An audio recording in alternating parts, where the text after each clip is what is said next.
Hello guys, this is Suman your maths teacher. स्वागत है आपका alpha beta study YouTube channel में, जिसमें हम कर रहे हैं सीटेट के प्रीवियस ईयर पेपर्स के मैथ्स के पार्ट्स को कंप्लीट। सो महासंग्राम की सीरीज़ में आज हमारा ये 32वां पार्ट है, जिसमें हम करेंगे 28 दिसंबर 2021 के पेपर को complete. Now let's start the question number first of this video.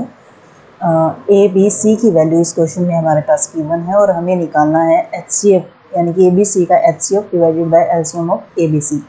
जब आपके पास ऐसे 3 नंबर्स गिवन हो और HCF की बात आए तो HCF में हम क्या करते हैं, सभी प्राइम फैक्टराइजेशन की स्मॉलेस्ट पावर को लेते हैं। जैसे कि 2 की यहाँ स्मॉलेस्ट पावर हमारे पास है 2 की पावर 3, मल्टीप्लाई 3 की स्मॉलेस्ट पावर यहाँ हमारे पास है 3 रेज टू पावर 1, एंड 5 की स्मॉलेस्ट पावर हमारे पास गिवन है 5 रेज टू पावर 1। ठीक है। और एलसीएम की बात हम करें तो एलसीएम में क्या ली जाती है, लार्जेस्ट पावर ली जाती है। जैसे 3 की सबसे बड़ी पावर हमारे पास यहाँ है 2 की पावर 5, मल्टीप्लाई 3 की लार्जेस्ट पावर हमारे पास है 3, सो आएगा 3 की पावर 3, मल्टीप्लाई 5 की पावर सबसे लार्जेस्ट हमारे पास है 5 की पावर 3। अकॉर्डिंग टू क्वेश्चन हमें निकालना है इनका division, that means HCF divided by LCM हमें निकालना है।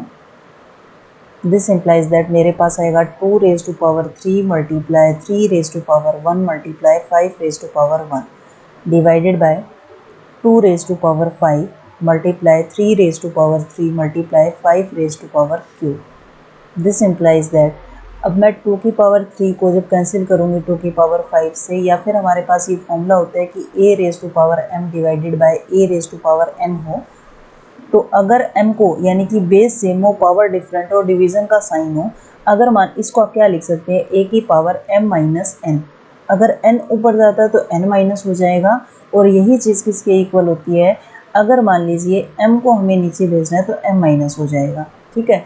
तो सिमिलर वे से 2 की पावर 3 डिवाइडेड बाय 2 की पावर 5 है, तो चाहे आप ये फॉर्मूला लगा लीजिए या फिर कैंसिल आउट कर दीजिए, हमारे पास बचेगा 1 divided by 2 raise to power 2, multiply में डिनोमिनेटर में जब 3 की पावर 1 को डिवाइड करवाऊंगी मैं 3 की पावर 3 से, तो हमारे पास बनेगा यहाँ से 3 की पावर 2, एंड मल्टीप्लाई 5 की पावर 1 को जब 5 की पावर 3 से डिवाइड करवाएंगे तो हमारे पास बचेगा 5 की पावर 2। दिस इम्प्लाइज दैट इसको सोल्व आउट करें तो हमारे पास क्या आ जाएगा, 2 2 ज़ा 4, 3 3 ज़ा 9 एंड 5 5 ज़ा 25। ठीक है।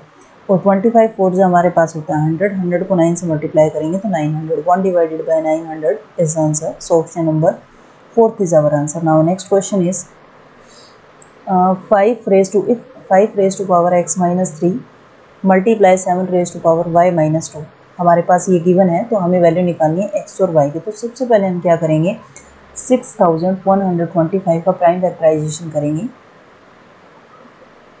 6125, दैट मीन्स 6125 को मुझे 5 और 7 के मल्टीपल में कन्वर्ट करना होगा। तो 5 से हम डिवाइड करें तो हमारे पास आएगा 5 1 ज़ा 5, 1 कैरी 5 2 ज़ा 10, 1 कैरी 5 2 ज़ा 10, 5 5 ज़ा 25। अगेन हम 5 से करेंगे तो 5 2 ज़ा 10 एंड 2 कैरी 5 4 ज़ा 5 5 ज़ा 25।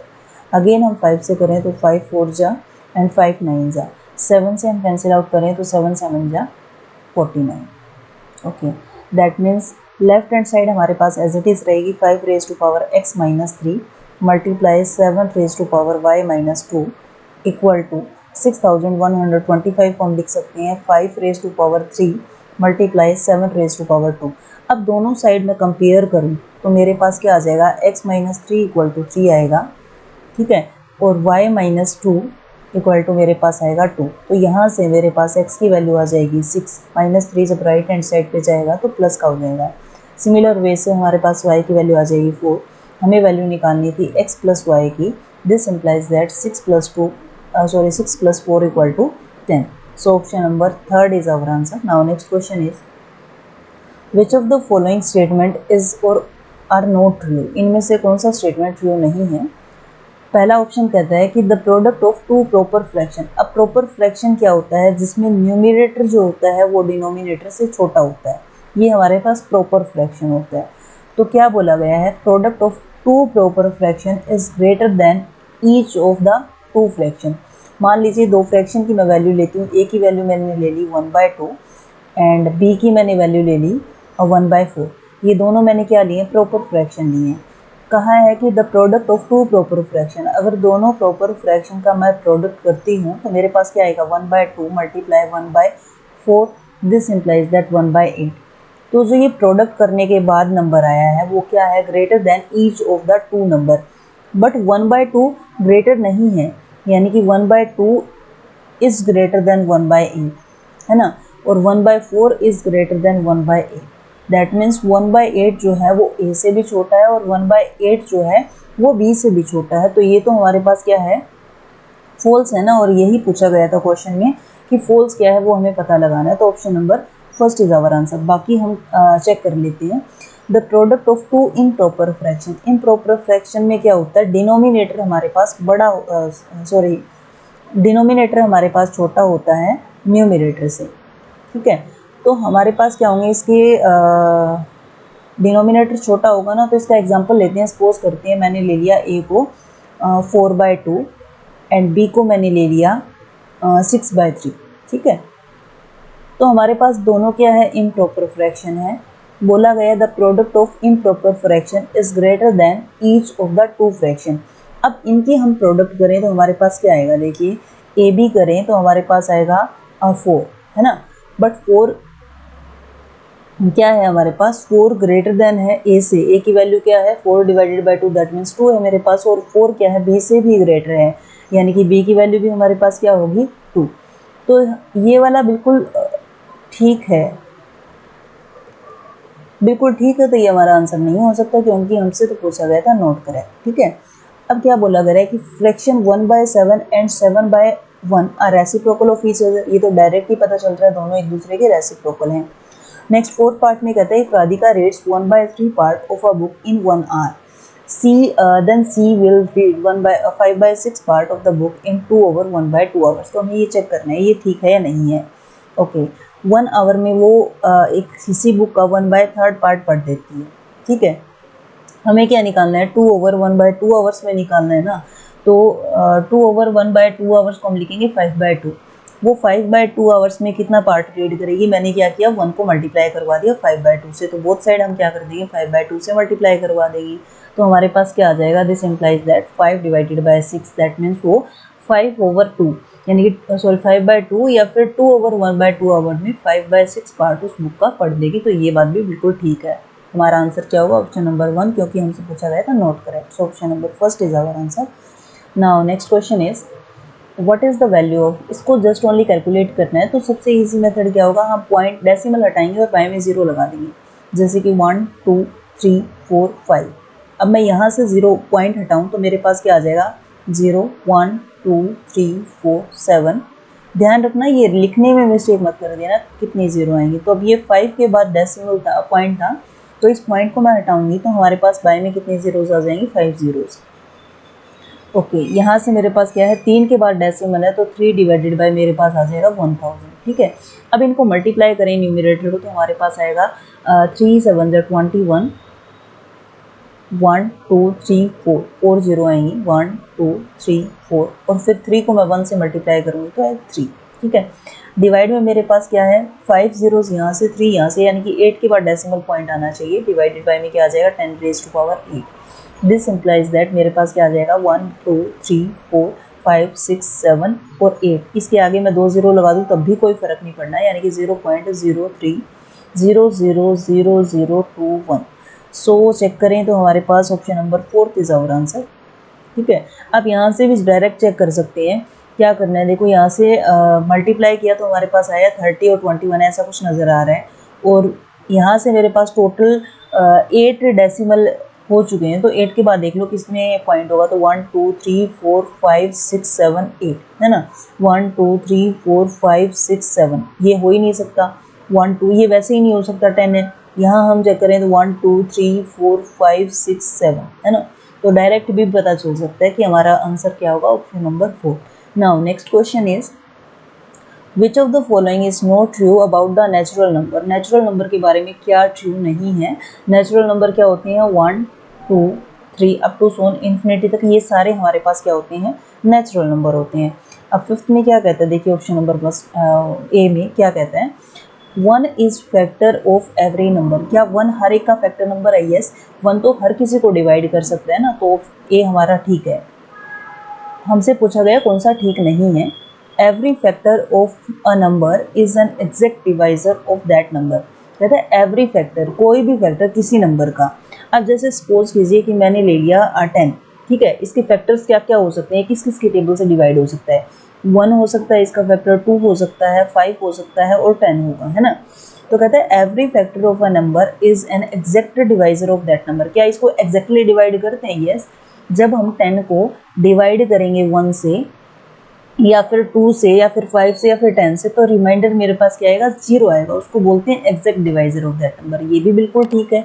Number of factor of a given number is finite. कहता है कि किसी भी नंबर के फैक्टर्स जो होते हैं वो फाइनाइट होते हैं। यस, कोई भी नंबर आप ले लीजिए, जैसे कि मैंने 10 के फैक्टर काउंट किए तो 1 2 3 4 आए हैं, है ना। ऐसा कोई भी कितना भी बड़ा नंबर ले लें, उसके फैक्टर जो होंगे वो फाइनाइट नंबर आएंगे। फैक्टर होते क्या है कि फैक्टर को अगर उस नंबर से डिवाइड करें तो रिमाइंडर हमारे पास 0 आना चाहिए। तो ऐसे फाइनाइट नंबर से हो सकते हैं, ये भी हमारे पास ठीक है। अब फोर्थ में कहता है कि 1 is the smallest prime number. क्या 1 सबसे छोटा प्राइम नंबर होता है? ये गलत है, क्योंकि सबसे छोटा प्राइम नंबर हमारे पास क्या होता है? 2 होता है। 2 ही एक ऐसा नंबर होता है जो सबसे छोटा होता है और जो इवन होता है और प्राइम नंबर होता है, ठीक है। तो सी भी हमारे पास ठीक है। हमसे पूछा गया था not true, only D option ऐसा है जो ट्रू नहीं है। So option number 4 is our answer. Now next question is for the data. एक डेटा हमारे पास गिवन है, हमें निकालना है range minus mode plus median, ठीक है। मीडियन निकालना है, दैट मीन्स मीडियन देखते ही आप सबसे पहले समझ जाना कि आपको असेंडिंग ऑर्डर में पूरे डेटा को कन्वर्ट कर लेना है। असेंडिंग ऑर्डर में मैं चेंज करूँ तो सबसे पहले मेरे पास नंबर आएगा 2, देन हमारे पास आएगा 3, देन 5 हमारे पास है 2 टाइम्स, ओके। 5 के बाद मेरे पास आएगा 7, देन 8 एंड 8 के बाद मेरे पास आएगा 11, 11 के बाद हमारे पास है 14 एंड 14 के बाद हमारे पास है 16 और 16 के बाद लास्ट हमारे पास है 23, ठीक है। अब रेंज की जब बात करें तो रेंज हमारे पास होता है डेटा के अंदर सबसे हाईएस्ट नंबर में से सबसे लार्जेस्ट नंबर में से सबसे स्मॉलेस्ट नंबर हमें माइनस करना है। दिस इंप्लाइज दैट रेंज मेरे पास आ गया 21, ओके। मोड होता है ऐसा नंबर जो डेटा में सबसे ज़्यादा टाइम्स रिपीट हुआ है। तो मोड में हमारे पास 5 जो है वो 2 टाइम्स रिपीट हुआ है। अब बात आती है मीडियन की। यहाँ नंबर काउंट करते हैं, अगर इवन नंबर ऑफ टर्म्स हैं, इवन नंबर्स हैं हमारे पास, तो मिडल की 2 टर्म्स का मीडियन हमें लेना है। अदरवाइज अगर ये नंबर हमारे पास ओड है तो बीच वाला नंबर उठाना होता है। तो 1 2 3 4 5 6 7 8 9 10 नंबर है, तो हम क्या करेंगे? 4 तो राइट हैंड साइड से छोड़ देंगे और 4 नंबर लेफ्ट हैंड साइड से छोड़ देंगे। बीच के 2 नंबर हमारे पास बनते हैं 7 और 8। तो मीडियन हमारे पास होगा 7 + 8 divided by 2। This implies that मेरे पास आ जाएगा 15 डिवाइडेड बाय 2। इसको हम कैंसिल आउट करेंगे तो हमारे पास क्या आ जाएगा? 7.5, ओके। हमें वैल्यू निकालनी है range minus mode plus median की। तो रेंज की वैल्यू हमारे पास आई है 21, माइनस मोड मेरे पास है 5 और मीडियन हमारे पास है 7.5, ओके। 21 माइनस 7 में 5 में ऐड करूँगी तो मेरे पास आ जाएगा 12.5, ओके। अब हम इसे माइनस करेंगे तो क्या आ जाएगा? 5 पॉइंट, यहाँ बचेगा 20 और 8.5 मेरे पास आंसर होगा। So option number 2 is our answer. Now next question is आपको ये फ़ॉन्ट साइज छोटा नज़र आ रहा है तो मैं बोल देती हूँ सभी नंबर्स क्या है, क्या लिखा हुआ है। नंबर हैं 6 7 8 अप टू 35 तक आर रिटन ऑन कार्ड्स। कि किसी कार्ड्स पे, किन्हीं कार्ड्स पे 1 नंबर एक कार्ड पे, 7 दूसरे कार्ड पे, 8 3 कार्ड पे, तो ऐसे टोटल कार्ड्स कितने हैं वो हम निकालेंगे। टोटल कार्ड्स आएगा कैसे? लास्ट वाले नंबर में से जहाँ से नंबरिंग स्टार्ट है ना उससे एक पहले वाला माइनस कर दीजिए, यानी कि 5 माइनस करते हो तो ऐसे हमारे पास कितने हैं? 30 कार्ड्स थे जिनके ऊपर 6 7 8 अप टू 35 नंबर्स राइट किए, 1 number on 1 card and put in a box. और उन्हीं सभी कार्ड्स को क्या किया? एक बॉक्स के अंदर डाल दिया गया। 1 card is drawn at random from the box. Box से एक कार्ड निकाला गया। What is the probability that the number on the card drawn is not a prime number. कि बॉक्स के अंदर जो नंबर हमने राइट किए थे कार्ड्स पे, उन कार्ड को मैं बिना देखे कार्ड हमने बाहर निकाल लिया। हमें प्रोबेबिलिटी निकालनी है कि निकाले गए कार्ड पे प्राइम नंबर ना हो। तो सबसे पहले हम चेक करते हैं कि प्राइम नंबर कौन कौन से होंगे। प्राइम नंबर बिटवीन 6 to 35, इनके बीच में हमारे पास प्राइम नंबर होते कौन कौन से हैं वो देखिए। 7 प्राइम नंबर होता है, 7 के बाद 11 प्राइम नंबर होता है, देन 13 17 19, 19 के बाद हमारे पास होगा 23, उसके बाद हमारे पास होता है 29, देन हमारे पास होता है 31 और यस 33 हमारे पास प्राइम नहीं होता, 35 भी प्राइम नहीं होता। तो 1 2 3 4 5 6 7 8, ये 8 तो प्राइम नंबर है ना। फेवरेबल केसेस मुझे क्या चाहिए, जो प्राइम नंबर नहीं हो तो वो क्या आ जाएंगे, टोटल जितने भी नंबर है उनमें से हम प्राइम नंबर माइनस कर देते हैं। 8 मेरे पास प्राइम नंबर है, तो favourable cases, number of favourable cases मेरे पास कितने बन जाएंगे, 22। ओके, रिक्वायर्ड प्रोबेबिलिटी हमें क्या निकालनी है, ऐसी प्रोबेबिलिटी निकालनी है जो प्राइम नंबर ना हो, तो वो हमारे पास है 22 डिवाइडेड बाय 30। सो 2 से कैंसिल आउट करें, 2 1 2, 2 1 2, 2 1 2 5 15। So this implies that 11 divided by 15 is our answer. So option number first is our answer. Now next question is, ये फिगर नहीं दी हुई थी क्वेश्चन में, मैंने ड्रॉ कर दी ताकि आपको इजीली क्वेश्चन समझ में आ सके। In a parallelogram A B C D, तो ये हमारे पास एक पैरेललोग्राम है जिसको मैंने नेमिंग कर दिया A B C and D, ठीक है। अब क्या कहता है, if 2 points P and Q are taken on the diagonal BD, BD के ऊपर P और Q 2 पॉइंट्स हमने लिए, ठीक है। इस टाइप से लिए कि DP जो है वो BQ के इक्वल हो गया, यानी कि ये DP ये वाली साइड किसके इक्वल हो गई, इस BQ साइड के इक्वल हो गई। विच of the following statement is और आर करेक्ट, इनमें से कौन कौन से स्टेटमेंट करेक्ट है। तो फर्स्ट वाले ऑप्शन में कहता है APD, यहाँ से चेक करें तो AP और D, यानी कि मुझे क्या करना होगा, इसको और इसको मीट करते हैं। एक सेकंड, कलर चेंज कर लेती हूँ मैं ताकि आपको इजीली समझ में आ जाए कौन सी ट्रायंगल की बात हो रही है।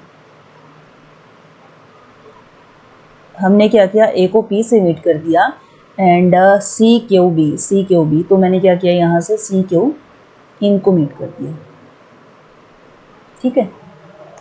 ओके, नाउ क्या कहता है, अब ये चेक करना है कि दोनों ट्रायंगल्स हमारे पास कॉन्ग्रुएंट है या नहीं है, तो देखते हैं। तो यहाँ से देखिए, अब मैं ट्रायंगल अगर ACQB की बात करूँ तो मेरे पास BQ इक्वल है, जब मैं ट्रायंगल, यहाँ देखिए सिर्फ एक मिनट, इस ट्रायंगल की बात हो रही है, देखिए ये ट्रायंगल है और ट्रायंगल मेरे पास इसकी बात हो रही है, ठीक है। अब ये जो ट्रायंगल है यहाँ, ये वाले ट्रायंगल है मेरे पास और इस ट्रायंगल की बात हो रही है, तो हमारे पास देखिए यहाँ से क्या क्या होगा कि BQ जो है वो इक्वल है PD के, ठीक है। पैरेललोग्राम है तो पैरेललोग्राम की अपोजिट साइड्स इक्वल होती हैं, दैट मीन्स AD किसके इक्वल होगा, यहाँ से मेरे पास होगा BC के इक्वल होगा। ओके, अब आपको ये प्रॉपर्टी पता है कि जैसे कि दो पैरेलल साइड्स होती हैं, है ना, और एक ट्रांसवर्सल उसको कट करता है, तो उनके क्या होते हैं, ये एंगल्स इक्वल होते हैं, अल्टरनेटिव एंगल्स क्या होते हैं, इक्वल होते हैं। अब हमारे पास ABCD भी एक पैरेललोग्राम है, तो BC और AD हमारे पास क्या है, दो पैरेलल लाइंस है और BD एक ट्रांसवर्सल का काम करेगी। तो ये वाला एंगल देखिए, ये B एंगल किसके इक्वल होगा, इस D एंगल के इक्वल होगा।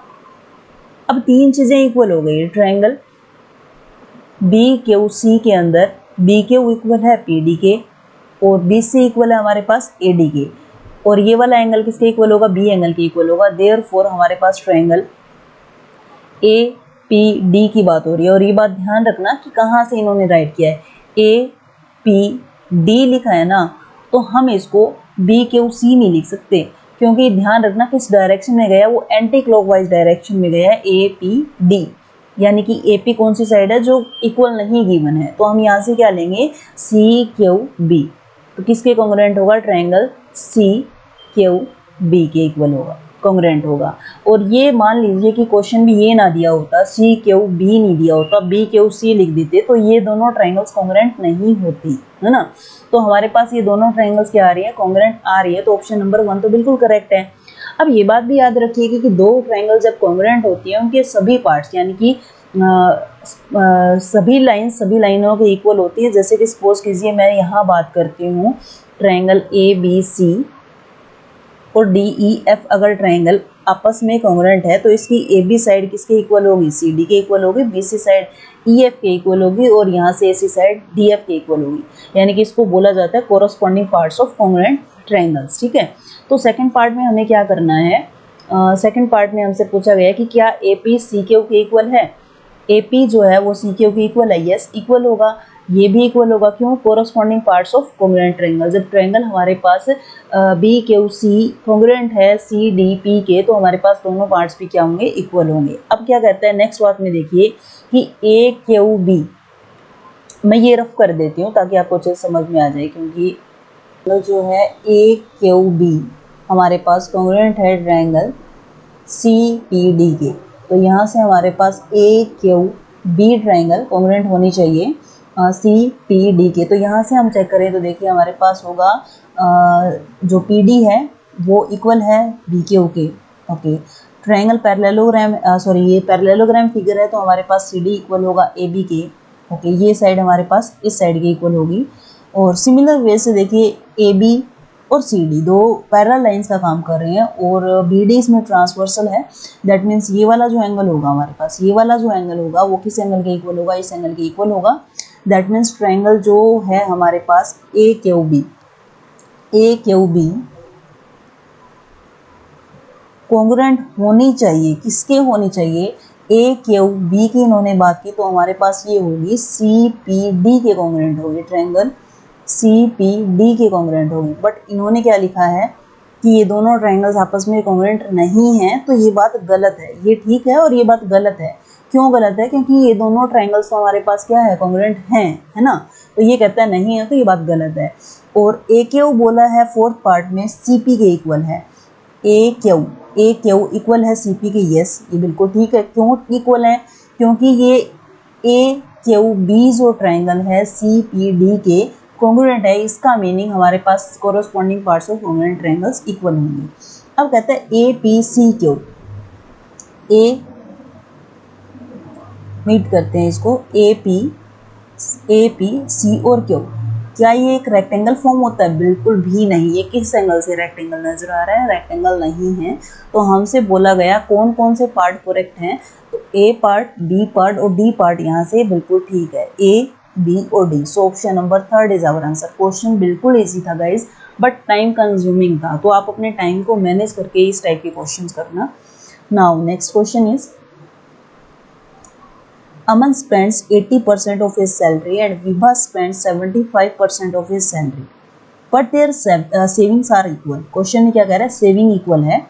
What will be the income of Vibha if sum of their income is 81,000? Suppose करते हैं हम अमन की सैलरी को लेट कर लेते हैं x, और विभा की सैलरी फिर कितनी होगी जब दोनों की सैलरी का सम हमारे पास 81,000 है। सो 81,000 माइनस x, ये सैलरी होगी विभा की। अब अमन की स्पेंडिंग कितनी है, अमन स्पेंडिंग है 80%, Aman spending equal to 80%। That means उसकी सेविंग कितनी होगी, अमन सेविंग होगी हमारे पास 20%। ठीक है, ओके। इसी के अकॉर्डिंग विभा की अगर हम बात करें तो विभा की स्पेंडिंग हमारे पास थी 75%। सिमिलर वे से विभा की सेविंग कितनी होगी हमारे पास, विभा की सेविंग हमारे पास होगी 25%। अब क्या कहा है, इनकी सेविंग क्या है, इक्वल है। क्वेश्चन में गिवन है, अकॉर्डिंग टू क्वेश्चन विभा की सेविंग है हमारे पास 25 और अमन की सेविंग है 20%। तो अमन की सैलरी कितनी है 20%, सेविंग होती किस पे, उसकी सैलरी पे होगी। 20% ऑफ x इक्वल होगा 25% ऑफ विभा की सैलरी। अब विभा की सैलरी हमारे पास है 81,000 माइनस x, सोल्व आउट कर लेते हैं और x की वैल्यू निकाल लेंगे। तो यहाँ से 100 से 100 कैंसिल हो जाएगा, 5 4 जा 5, 5 जा 25। तो यहाँ से मेरे पास आया 4x equal to 81,000 multiply 5 and minus 5x। x की वैल्यू को कलेक्ट करें तो यहाँ से मेरे पास आ जाएगा 9x इक्वल टू 81,000 मल्टीप्लाई 5। 9 से मैं कैंसिल आउट करूँ तो मेरे पास आ जाएगा 9 9 जा 81, 9,000 मल्टीप्लाई 5। सो x की वैल्यू मेरे पास आ गई 45,000। ठीक है, बट हमें निकालना क्या है, what will be the income of Vibha, Vibha की इनकम निकालनी है। x तो हमारे पास अमन की इनकम है ना, तो विभा की इनकम हमारे पास क्या आ जाएगी 81,000 माइनस 45,000। तो माइनस करेंगे हमारे पास कितना आ जाएगा 0 0 0 एंड 11 में से 5 माइनस करेंगे तो हमारे पास आ जाएगा 6, 7 में से 4 माइनस करेंगे तो 3, 36,000 हमारे पास क्या आ जाएगा, विभास सैलरी आ जाएगा। So option number 3 is our answer. Now next question is the expression, इस एक्सप्रेशन को फैक्टराइज करना है हमें। तो क्या करें, एक मेथड तो है कि आप a प्लस बी का होल स्क्वायर लगाएं और a माइनस बी का वाई का होल स्क्वायर लगाएं और फिर उसके बाद फैक्टराइजेशन करें। तो ये काफ़ी ज़्यादा लेंथी मेथड है। डायरेक्ट मुझे नज़र आ रहा है कि आपको पता है कि a square minus B square अगर हो तो उसका फॉर्मूला होता है a plus B and a minus B, है ना। तो यहाँ 36 को मैं लिख सकती हूँ ना 6x प्लस वाई का होल स्क्वायर लिख सकती हूँ। ये अगर हम अंदर लेके जाएंगे तो 6 6 36 एंड x प्लस वाई का होल स्क्वायर आ जाएगा। सिमिलर वे से माइनस का साइन है, सॉरी इट्स माय अपॉलजी। इसको हम क्या लिख सकते हैं 5x minus 2y raise to power 2। Okay, formula लगा दीजिए। अब a का काम क्या करेगा 6x प्लस वाई और y का काम करेगा 5x माइनस 2y। तो हमारे पास आएगा a प्लस बी और a माइनस बी। तो a के प्लेस पे मेरे पास है 6x plus Y minus 5x minus 2y। Okay, इसको सोल्व आउट करें तो यहाँ से मेरे पास आ जाएगा 6x plus 6y plus 5x minus 10y और यहाँ से सेकंड ब्रैकेट को मैं सोल्व करूँ तो मेरे पास आएगा 6x प्लस 6y, माइनस का साइन अंदर जाएगा तो साइन चेंज होंगे, माइनस के 5x और प्लस की 10y। तो यहाँ से x और y की वैल्यूज़ को कलेक्ट करूँ तो मेरे पास आ जाएगा 11x माइनस के 4y और यहाँ से हमारे पास आएगा x प्लस के 16y। सो चेक करें तो हमारे पास option number first is correct. Now next question is x plus y की वैल्यू 2 है और एक्स वाई की वैल्यू हमारे पास है 3/4। तो हमें वैल्यू निकालनी है इसकी, ठीक है। 2 मेथड है, क्या होंगे, एक मेथड तो बताती हूँ आपको, एक्स वाई और यहाँ X square plus Y square बचा आपका, ठीक है। और आपको पता है ना, तो X square plus Y square को मैं क्या लिख सकती हूँ, एक्स माइनस वाई का एक्स प्लस वाई का होल स्क्वायर और माइनस के हम इसको लिख सकते हैं 2xy, ठीक है। कैसे, अगर मैं इसको ओपन करती हूँ तो यहाँ से क्या बनेगा X square plus Y square plus के 2xy और माइनस के 2xy कैंसिल आउट हो जाएगा। That means x square plus Y square equal आ गया इसकी। तो इसके प्लेस में मैं लिख सकती हूँ ये वैल्यू। तो हमारे पास देखिए क्या आएगा xy, इसके प्लेस पे मैंने लिख दिया x प्लस वाई का होल स्क्वायर माइनस के 2xy, ठीक है। अब सभी की वैल्यूज़ हमारे पास गिवन है। यहाँ से xy की वैल्यू मेरे पास है 3/4 और x प्लस वाई की वैल्यू मेरे पास है 2 रेज 2 का स्क्वायर माइनस 2 मल्टीप्लाई 3/4। जो भी वैल्यू से सब्स्टिट्यूट कर दी, यहाँ से 2 1 2 2 4, दिस इम्प्लाइज दैट 3/4 2 2 4 माइनस 3/2, ठीक है। दिस इम्प्लाइज दैट 3/4 4 2 8, जब मैं एलसीएम लूँगी और 8 में 3 माइनस करेंगे तो हमारे पास आ जाएगा 5/2। So this implies that 5 3 15 divided by 4 2 8। एक मेथड तो ये है इस क्वेश्चन को सोल्व करने का, ऑप्शन नंबर 4 होगा हमारा आंसर। और सेकंड मेथड मैं आपको बताती हूँ। यहाँ तक आप आ जाएंगे। अब आपको वैल्यू चाहिए X square plus Y square की और एक्स वाई की वैल्यू है, तो यहाँ क्या कर दें आप, स्क्वेयरिंग ऑन बोथ साइड करें तो क्या आ जाएगा X square plus Y square plus 2xy equal to 4 आ जाएगा, ठीक है। अब यहाँ से X square plus Y square की वैल्यू आपके पास आ जाएगी 4 माइनस 2xy। तो 2xy की वैल्यू है 3/4, 2 1 2 2 4। So x square plus Y square की वैल्यू यहाँ से आप निकालें तो 4 2 8, 8 माइनस 3 5/2 आ जाएगा, ठीक है। अब क्या करें आप, यहाँ पुट कर दें, यानी कि यहाँ से आप पुट करें इन वैल्यूज़ को तो क्या आ जाएगा, एक्स वाई की वैल्यू आपके पास थी 3/4 और X square plus Y square की वैल्यू आपके पास आ गई 5/2। तो 5 3 15 एंड 4 2 8। आपकी मर्जी, आप ये मेथड कर लें या फिर ये वाला मेथड कर लें। नाउ नेक्स्ट क्वेश्चन इज, अब एक लीनियर इक्वेशन गिवन है, हमें वैल्यू निकालनी है 3x प्लस 1 डिवाइडेड बाई 2 की। दैट मीन्स हमें वैल्यू चाहिए x की, तो आप 7 को अंदर मल्टीप्लाई कर दीजिए। 7 7 जा 49x माइनस 7 5 जा 35 इक्वल टू 8 4 जा 32x प्लस 16। ओके, x की वैल्यूज़ को कलेक्ट करें हम तो हमारे पास आ जाएगा 49x minus 32x equal to 16 plus 35।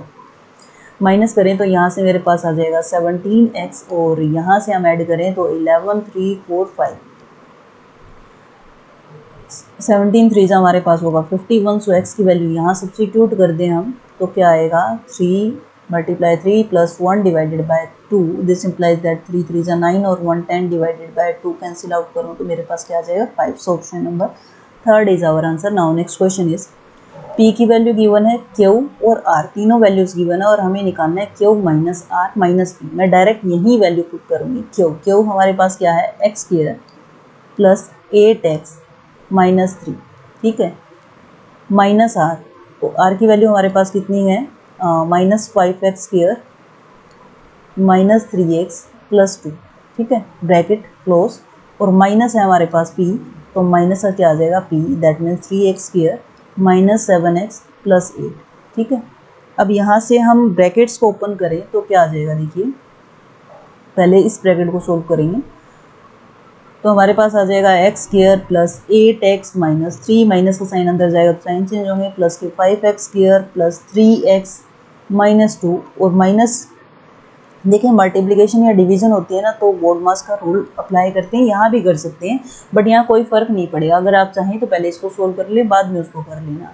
तो क्या हो जाएगा यहाँ माइनस के 3x स्क्वायर, माइनस के साइन को अंदर कन्वर्ट करेंगे तो प्लस का 7x माइनस 8। ओके, अब यहाँ से देखिए x square plus 5x square 6x square, 6x square में से मैं 3x स्क्वायर माइनस करूँ तो मेरे पास आ जाएगा 3x स्क्वायर। ओके, एक्स की वैल्यूज़ को कलेक्ट करें तो 8 प्लस 3 मेरे पास बनेगा 11, और 11 में मैं 7 ऐड करूँ तो हमारे पास आ जाएगा प्लस के 18x, और यहाँ से देखिए माइनस का 3 माइनस 2 माइनस 5 एंड माइनस 8 हमारे पास हो जाएगा माइनस 13। सो चेक करें तो option number second is our answer. Now next question is Which of the following is or are not true for triangular pyramid? ये मैंने पिक्चर यहाँ पेस्ट कर दी है कि ट्रायंगुलर पिरामिड हमारे पास ऐसा नज़र आता है। तो फर्स्ट में कहता है कि triangular pyramid has 6 faces, 6 faces होते हैं 1 2 3, और एक है ना इसके पीछे वाला फिगर होता है, जैसे कि सपोज कीजिए नीचे ट्रायंगल है और ऊपर एक डॉट है 1 2 3, तो एक सामने वाला फेस आपको नज़र नहीं आ रहा ना, एक सामने वाला एक साइड का और ये वाला साइड का, तो 4, तो ये बात गलत है। ट्रायंगुलर पिरामिड के हमारे पास 4 फेसेस होते हैं। ट्रायंगुलर पिरामिड हैज़ 4 वर्टिसेस, तो 4 वर्टिसेस होते हैं 1 2 3 4, और यहाँ देखें तो 1 2 3 और 4, ठीक है, तो ये बात हमारे पास बिल्कुल ठीक है। Triangular pyramid has 6 edges, edges कितनी होती हैं वो चेक करें तो 1 2 3 4 5 6 है ना, तो 6 इसकी एजेस होते हैं, वो भी बिल्कुल ठीक है। अब नेक्स्ट में कहता है कि the sum of the number of faces, faces कितने हैं इसके, नंबर ऑफ फेसेस हमारे पास हैं 1 2 3 4, 4 फेसेस होते हैं। वर्टेक्स की बात करें तो वर्टिसेस भी हमारे पास 4 होते हैं, और एजेस की हम बात करें तो हमारे पास एजेस होती हैं 6, तो टोटल 14 होते हैं इनका सम। यस बिल्कुल ठीक है, सम इनका 14 ही होगा। और triangular pyramid is also known as tetrahedron, तो टेट्राहेड्रन बोलते हैं, ये भी बिल्कुल ठीक है। तो हमें पूछा गया नॉट करेक्ट, नॉट ट्रू कौन सा है, तो ओनली ए हमारे पास क्या होगा, ट्रू नहीं होगा, बाकी सब ट्रू है। Now next question is which of the following symmetrical shape have rotational symmetry of order 4, ऐसी कौन सी फिगर है जिसकी रोटेशनल नंबर ऑफ सिमेट्री हमारे पास 4 आ जाए। अच्छा, स्क्वायर है। स्क्वायर को देखिए रोटेशनल सिमेट्री का मीनिंग क्या होता है कि आप इसको 90 डिग्री पे मूव करें, 180 पे मूव करें, 370 पे मूव करें, 360 से पहले मूव करें, आप उसको 360 डिग्री एंगल से पहले मूव करें तो वो एग्जैक्ट सेम नज़र आए। अब स्क्वायर को देखिए 90 से मूव करूं तब भी मुझे ये ऐसा नज़र आएगा, जब मैं इसको 180 से मूव करूं तब भी मुझे ये नज़र आएगा, जब मैं 270 से मूव करूं तब भी मुझे ये नज़र आएगा, और जब मैं इसको 360 से मूव कर देती तब भी मुझे स्क्वायर ऐसा ही नज़र आएगा।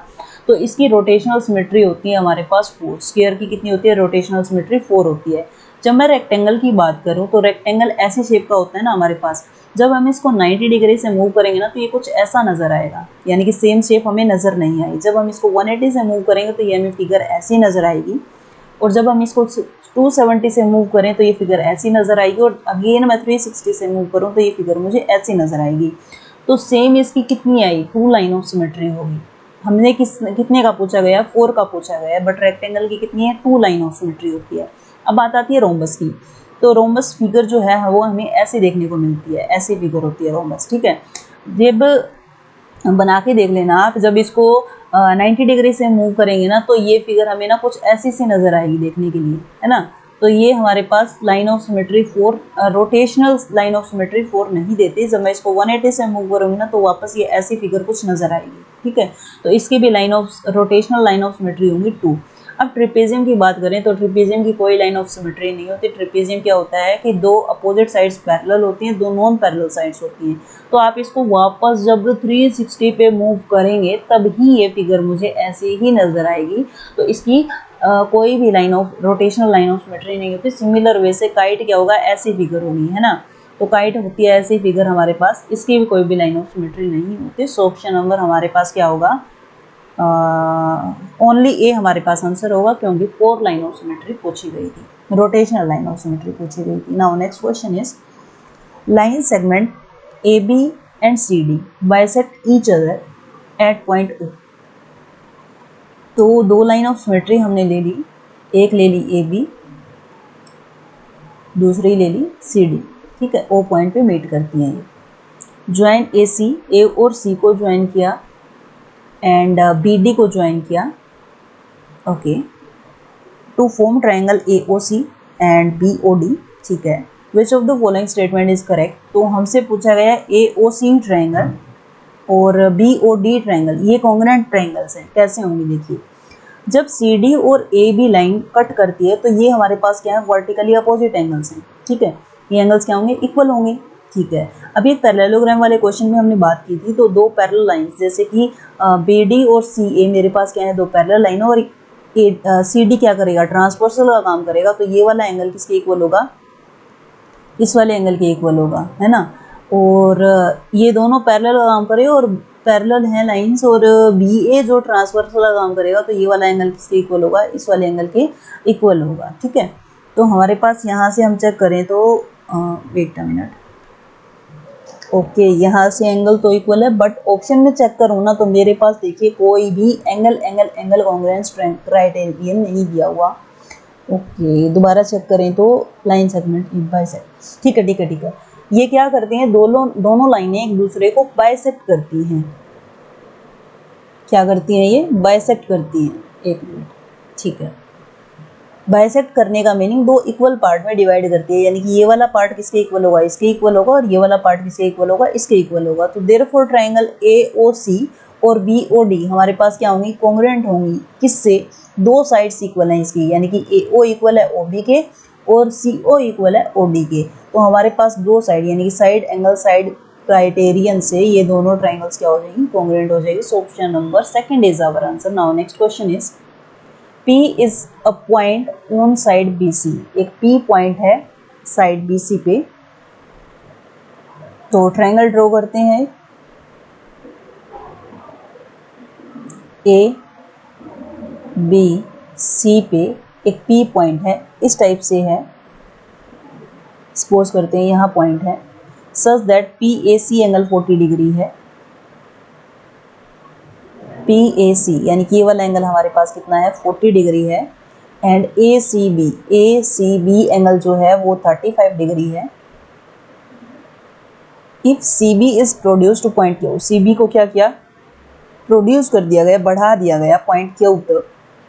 एंड AB इक्वल है AP के, AB जो है वो AP के इक्वल है, तो इसको मीट कर देते हैं हम A पॉइंट से, ठीक है।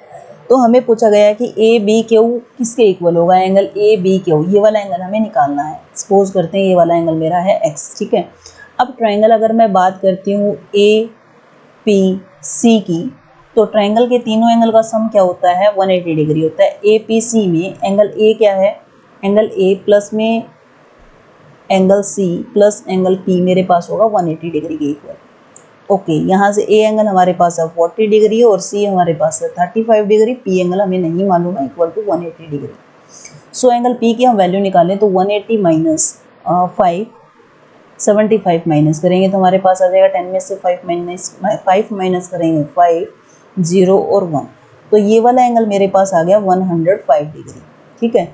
अब लीनियर एंगल प्रॉपर्टी यानी कि एंगल, ये वाला एंगल जिसको हम क्या बोलेंगे, BPA, angle BPA plus angle APC हमारे पास होता है 180 डिग्री लीनियर एंगल प्रॉपर्टी से। तो यहाँ एंगल BPA पी ए मुझे निकालना है और ए पी सी यानी कि वाला एंगल हमारे पास क्या 105 degree, so this equal to 180 minus 105 degree, तो हमारे पास आ जाएगा यहाँ से 75। ठीक है, ये वाला एंगल मेरे पास कितना आ गया 75 आ गया। अब ट्रायंगल ए पी बी में गिवन है कि ए पी जो है वो ए बी के इक्वल है, यानी कि ये ट्रायंगल जो क्या बन गई हमारे पास आइसोसेलेस ट्रायंगल बन गई। आइसोसेलेस ट्रायंगल में इक्वल लाइन के अपोजिट एंगल्स इक्वल होते हैं। अगर इस लाइन के अपोजिट में 75 है तो इस लाइन के अपोजिट में यहाँ भी मेरे क्या मिलेगा, ये एंगल भी मुझे मिलेगा 75 डिग्री। सो अब वही प्रॉपर्टी लीनियर एंगल की प्रॉपर्टी हम लगाएं, दैट मीन्स x प्लस में 75 मेरे पास किसके इक्वल होगा 180 डिग्री के इक्वल होगा। यहाँ से मैं x की वैल्यू निकालूँ तो 180 माइनस 75 हमारे पास आ जाएगा 105 degree. So option number 3 is our answer. Now next question is the volume of a right circular cylinder is 38,500। तो वॉल्यूम का फॉर्मूला होता क्या है, पाई आर स्क्वायर एच हमारे पास गिवन है 38,500 and the circumference of its base. ध्यान रखना बेस की बात हो रही है। जैसे कि सपोज कीजिए मेरे पास क्या है, एक राइट सर्कुलर सिलेंडर है, तो इसका बेस क्या होता है, सर्कल होता है ना, तो सर्कल का बेस का यानी कि सर्कल का सर्कमफ्रेंस हमारे पास गिवन है, तो सर्कल का तो सर्कमफ्रेंस 2 पाई आर होता है जो कि हमारे पास 1110 गिवन है। What is the curved surface area, यानी कि सिलेंडर का curved surface area that means 2 pi R H मुझे निकालना है। ठीक है, तो यहाँ से देखिए पाई की वैल्यू 22 बाई में 7 लेनी है हमने, आर की वैल्यू निकालेंगे यहाँ से इक्वल टू 110। 11 2 जा 11 1 जा 0, 2 1 जा 2 5 जा ओके, और आर की वैल्यू यहाँ से निकालें तो हम 7 5 जा 35 डिवाइडेड बाई 2। आर की वैल्यू यहाँ सब्स्टिट्यूट करें तो देखिए 22 डिवाइडेड बाई 7, आर की वैल्यू मेरे पास है 35 divided by 2 multiply 35 divided by 2 और एच इक्वल टू मेरे पास गिवन है 38,500।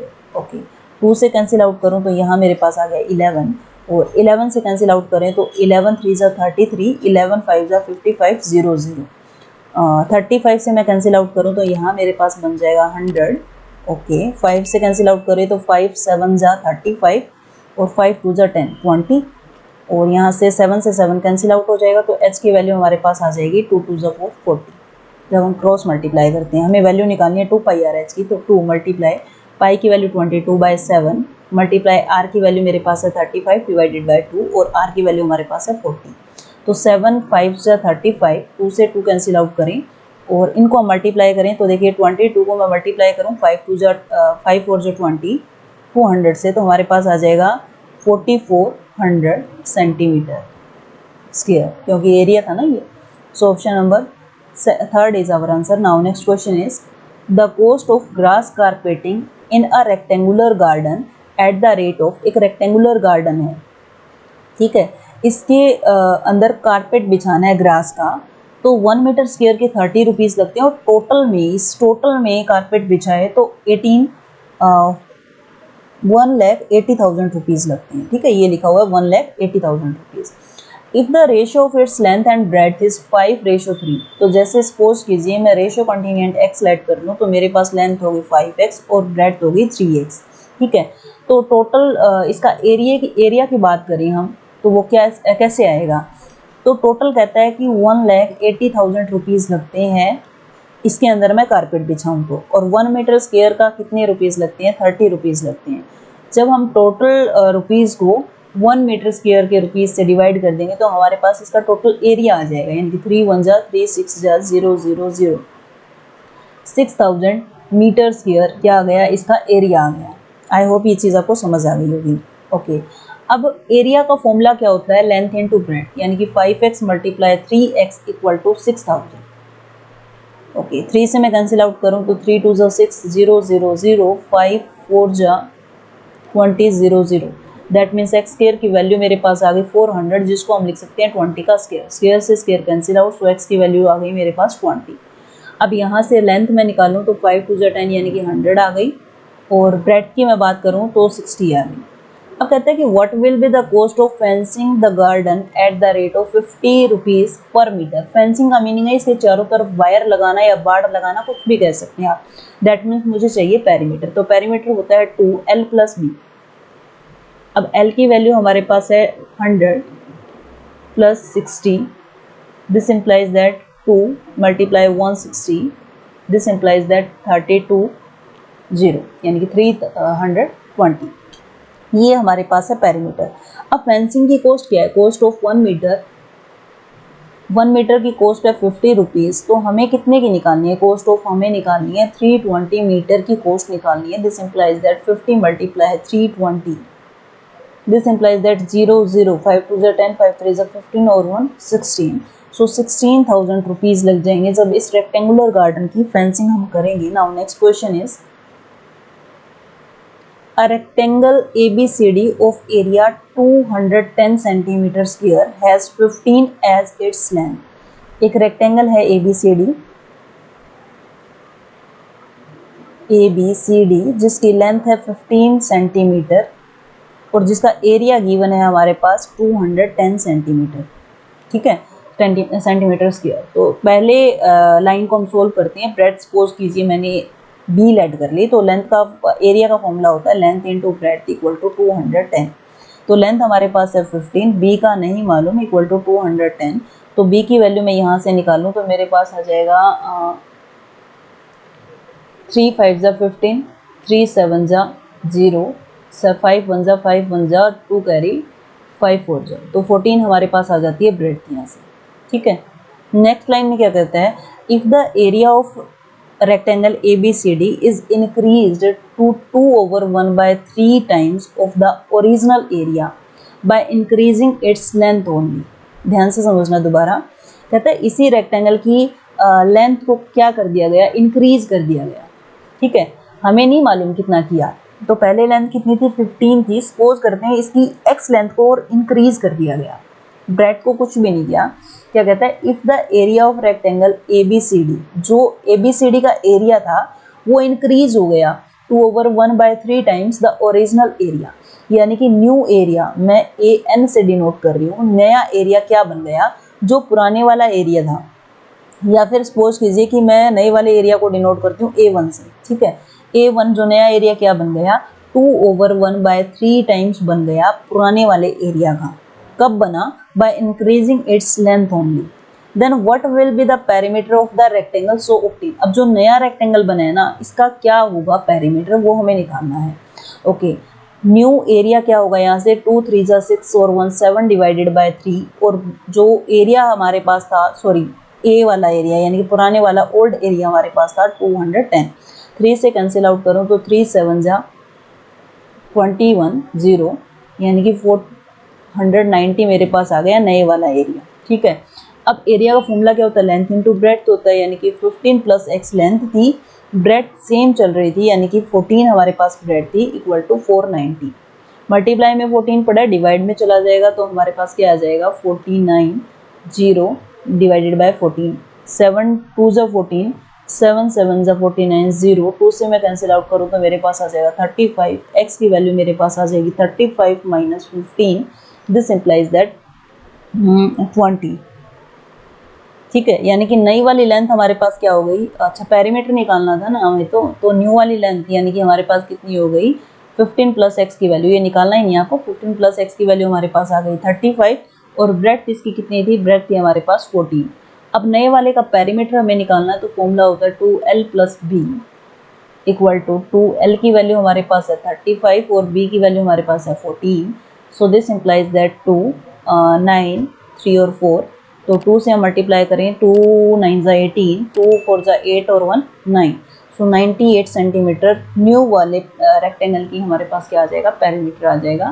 सो ये थे 20 क्वेश्चन 8 दिसंबर 2021 के। आई होप ये वीडियो, ये सीरीज आपको पसंद आ रही होगी। If you like this video then please like share and subscribe my channel. Thank you and have a nice day.